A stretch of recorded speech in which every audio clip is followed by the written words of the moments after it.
Olá, meus amigos. Eu gostaria de, antes de iniciar o vídeo de hoje, ou melhor, entrar no assunto do vídeo de hoje, né? Eu gostaria de mandar um beijo pro meu amigo André Ventura e pra minha amiga querida Alice Olivia. Beijo, meus queridos. Obrigada pelo carinho e pelo apoio, tá bom? Você que já me mandou a tua história para eu contar aqui, você que...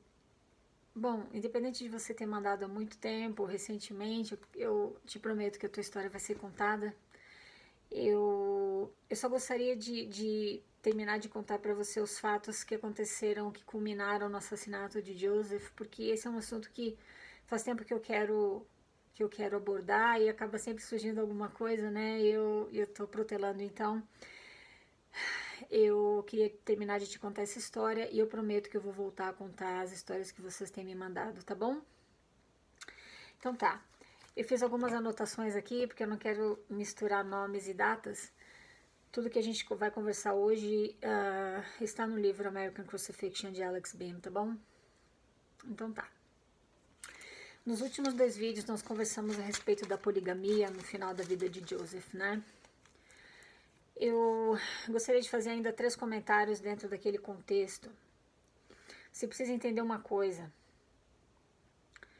O selamento a esposas plurais eram realizados não no templo, tá? Eram realizados em um quarto qualquer, numa cerimônia que não existe registro, pelo menos eu ainda não me deparei com nenhum registro que fale exatamente como essas cerimônias espirituais, esses casamentos espirituais aconteciam, mas não era nada dentro do templo, e eles não se casavam no civil, tá bom? Era somente essa cerimônia espiritual que dava direito, digamos, dava direito não, que selava os dois como marido e mulher, tá? Isso em casamentos plurais. A igreja chamava a poligamia de casamento celestial e também de o novo e eterno convênio do casamento. Esses termos estão lá em Doutrina e Convênio 132. Eu sei que hoje em dia a igreja... Hoje em dia não, com o passar do tempo eles acabaram suavizando esses termos para você acreditar que esses termos se referem única e exclusivamente ao selamento eterno, né? O casamento eterno realizado no templo. Na verdade não é nada disso, tá? Casamento celestial e novo e eterno convênio do casamento são nada mais, nada menos do que poligamia. Tudo bem. Então tá. Numa ocasião, uma hóspede que estava na Vu Mansion, ela perguntou para Emma Smith, né? Ela chegou e perguntou assim: me diga uma coisa, de onde que o seu marido tirou essa doutrina da poligamia? A resposta de Emma foi a seguinte: do inferno, minha senhora, diretamente do inferno. Era assim que ela se sentia em relação a essa doutrina. Dom Carlos Smith, que era irmão de Joseph, ele numa certa ocasião falou que qualquer homem que propagasse a doutrina da pluralidade de esposas merecia ir diretamente para o inferno, mesmo que esse homem fosse o próprio irmão dele.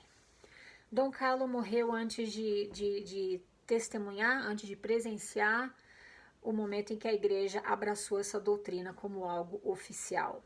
Porque presta atenção, poligamia era contra a lei, tá? Não me diga que era legal, porque não era legal, era contra a lei. Não existia casamento no civil, era somente essa tal dessa cerimônia espiritual que ele criou, tá? Tudo bem. Agora presta atenção numa coisa aqui. Em 1843, Emma chegou para Joseph e começou a ameaçá-lo com o divórcio, porque os boatos a respeito da poligamia eram muitos.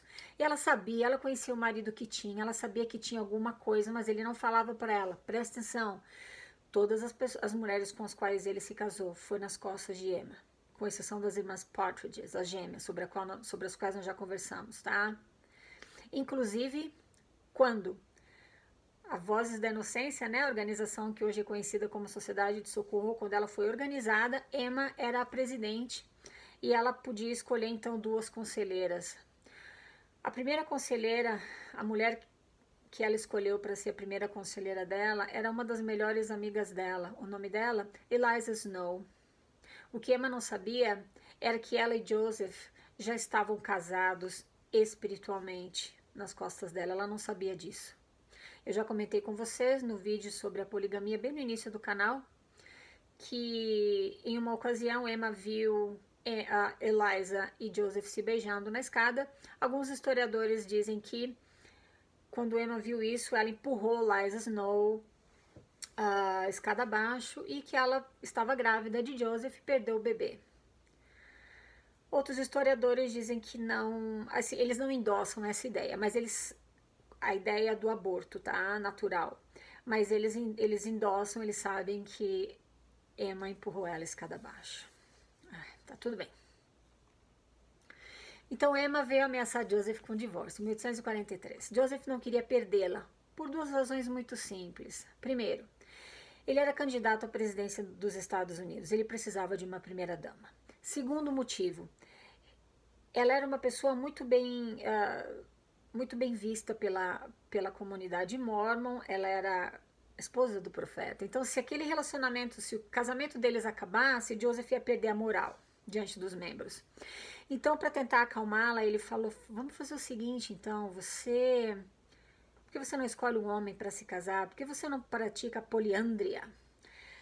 Ou seja, ela continuaria casada com Joseph, mas ela escolheria um homem para se casar espiritualmente e ser esposa plural dele. E ela falou: então tá, eu interpreto essa atitude dela como um blefe, tá? Vou te explicar por quê. Ela falou: então tá, eu quero mais um homem. Quem ela escolheu?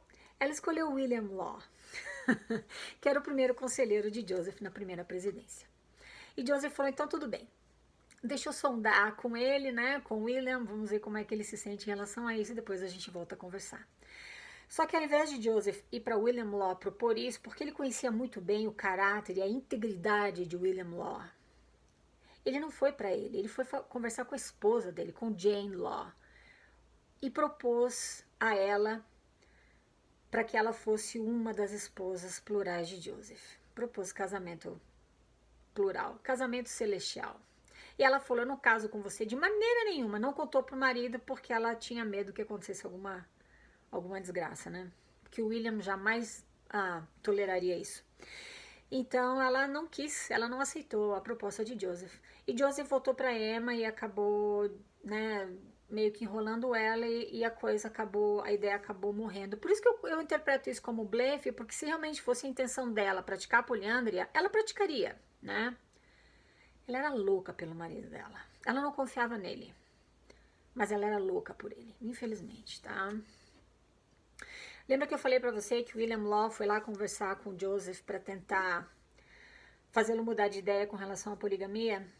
Isso aconteceu em janeiro de 1844 e foi a última vez que os dois se viram. Você precisa começar a prestar atenção nas datas, porque isso é importante, tá? William Law foi meio que chave no que culminou com o assassinato de Joseph. Você vai entender por quê, tá? William não fez nada de errado, mas presta atenção, tá? Então tá. Como Joseph viu que William, os Fosters e os Higbees estavam em oposição à poligamia e iam criar problemas para Joseph, porque todos eles faziam parte do Conselho dos 50 e tudo mais, ele decidiu excomungá-los em março de 1844. Tudo bem. Só que ele fez essas excomunhões na ausência deles. Ele não chamou William Law para passar pelo conselho disciplinar, que a igreja hoje chama de conselho de amor, né? Que de amor não tem nada. Ele fez essas excomunhões à revelia, na ausência deles. William Law escreveu uma carta para Joseph e falou: como é que você pode me excomungar? Você não disse que eu fui chamado por Deus para ser teu primeiro conselheiro? Como assim? Como é que você me excomunga agora sem a minha presença, sem direito de defesa? Então, William Law entendeu que Joseph estava usando de interesses próprios, né? Introduzindo interesses próprios como doutrinas oficiais da igreja, dizendo que vinham de Deus. Ele sabia que a poligamia não vinha de Deus. Então, para William Law, para os Fosters e para os Higbees, Joseph era um profeta decaído e ele não estava recebendo revelações de Deus mais. Tudo bem. Então, o que William Law fez juntamente com os Higbees e Fosters? Eles montaram uma igreja chamada a verdadeira Igreja de Jesus Cristo dos Santos dos Últimos Dias.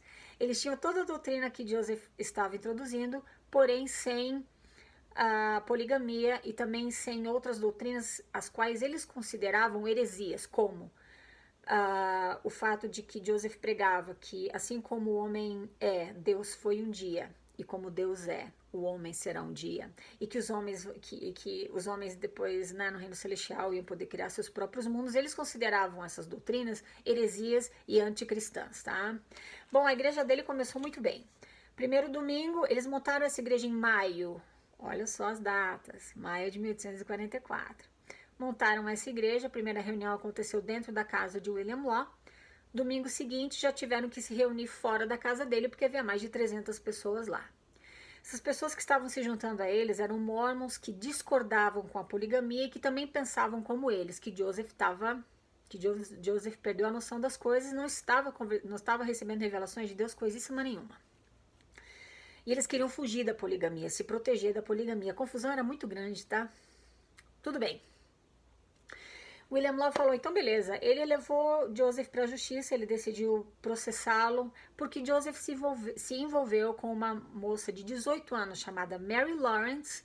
Ela tinha vindo da Europa com uma herança de mais ou menos $8.000, que na época era uma pequena fortuna. Joseph se casou com ela espiritualmente e se apoderou da herança dela, porém William Law, ele tinha direito a parte daquela herança, então ele levou Joseph para a corte por adultério, porque poligamia era igual e ainda é igual a adultério. Se você não é casado no papel, digamos, né, e você tem mais de uma esposa, você está adulterando com aquelas outras mulheres, ponto final, tá? Vamos falar português claro aqui, tá? Tudo bem. Então ele levou Joseph para a justiça, porém não em Nauvoo. Por que não em Nauvoo? Porque Joseph, ele era tenente-general em Nauvoo, ele era o prefeito da cidade, e ele também trabalhava na corte. Ele mandava e desmandava no juiz de Nauvoo, que também era mormon. Aí você vai perguntar, tá, mas como assim ele tinha esses cargos em Nauvoo? Quando os mormons saíram corridos, chutados no Missouri, eles foram para Nauvoo porque nenhum outro lugar ia querer saber deles, porque a fama deles já estava péssima. Então eles foram para Nauvoo, que era um pântano, basicamente, tá? Não tinha nada lá. Eles chegaram lá e falaram, a gente vai se virar aqui, a gente vai construir o nosso canto aqui.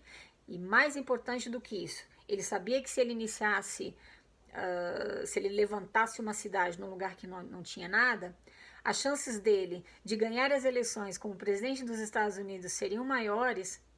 E ele queria organizar um estado independente do governo federal até que ele ganhasse as eleições. Porque, afinal de contas, ele era o rei do reino de Deus na terra e o rei da terra, como ele se autoproclamou. Já falamos sobre isso anteriormente. Então, como ele iniciou Nauvoo, como ele era o cabeça, né? Então, ele chegou e ele, claro que ele assumiu os cargos mais elevados, tá? Tudo bem. Por essa razão, ele levou Joseph para a corte na cidade de Carthage, que também é no estado do Illinois. Lembra de Robert Foster, sobre o qual nós conversamos nos últimos vídeos? Ele também levou Joseph para a corte em Carthage, por calúnia e difamação, porque presta atenção, quando Joseph precisava excomungar um líder da igreja, que no caso Robert Foster era um líder, ele era do conselho, eu não lembro se era do Conselho dos 12 ou se ele era... ele era acho que do Conselho dos 12, tá? E eles faziam parte também do Conselho dos 50 minutos, como nós já conversamos anteriormente. Então, quando Joseph precisava excomungar um líder da igreja, ele os difamava no jornal da igreja chamado Times and Seasons, cujo editor era John Taylor, que era um apóstolo na época. Volto já na sequência.